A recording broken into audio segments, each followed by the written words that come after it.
I think my first experience of alcohol was when my dad gave me I think it was a baby sham when I was about, must have been about 13 years old, 13, 14 years old. And he gave it to me in this like champagne glass. And I just thought it was incredibly sophisticated and glamorous with the bubbles. And I was kind of entranced by it. So I always found alcohol, like when I was a teenager, relaxed me. And if I was going into a social situation, I was quite shy, and I'm still quite shy now, actually. But yeah, the alcohol just made me feel a bit more comfortable around people. And then I think then I started to. I think it was probably sort of in my late teens. I started to get very severe depression and anxiety, and absolutely without doubt, I used alcohol to medicate that. I don't. I don't know how I would have functioned really without it. So you get into this vicious circle of medicating the anxiety and the depression, and then the next morning you feel absolutely I felt absolutely dreadful. It would make me feel suicidal. Couldn't get out of the house. So it's a really like a short-term answer to a long-term problem. Basically, if you have anxiety and depression, it doesn't work in the long term.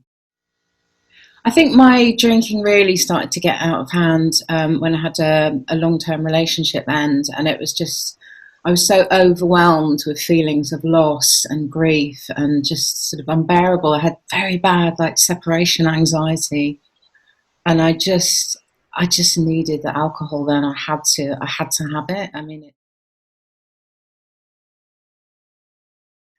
addiction has always been part of my family when I was growing up, and I felt that that was normal. I thought that that's what everybody did, and also mental illness. It was there, and like I love to say, we're all a product of our experiences, and I'm definitely that. So I had the on the one hand the mental illness, and on the other hand the alcoholism within my family already, and then I took it on a generation.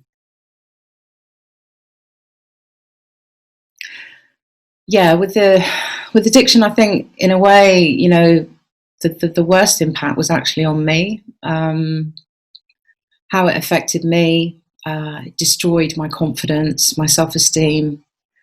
I couldn't relate to people. I had friendships and relationships, but my most important relationship was with alcohol. And you can't have an honest relationship with anybody if you're using a substance.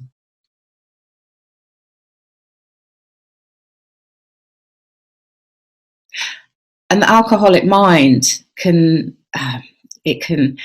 make you believe that everything's okay, that actually you're not an alcoholic. Because when I started going to meetings and we have to say I'm an alcoholic, I thought, am I really? I don't know. It's a very hard thing to say. And of course, that word is very stigmatized as well. I do now say alcohol dependent or alcohol dependency. And really, it's just another way of saying addiction. It can be to any substance or any behavior. And my choice was alcohol.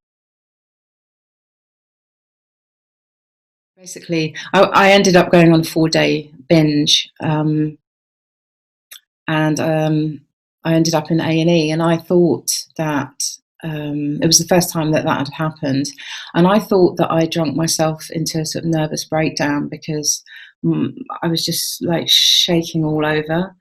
And the duty psychiatrist said to me, he said, "You're alcohol dependent. You need to go and get treatment." And that was really that was it for me. The kind of shame and the realization hit me then, and I just thought, Maddie, you've got to take responsibility for this. You have got to change your life, and it's such a massive, massive step. And thank God I did, because the life that I have now is just amazing. And yeah, the courage that it takes to get into recovery is enormous. But as you go along day by day, you start to realize that you can cope without your substance. And then you start to discover yourself. And that, I mean, it's incredible. It's like, the phoenix rising from the ashes. You start to realize that actually you are a good person. I thought that I was a bad person. I hated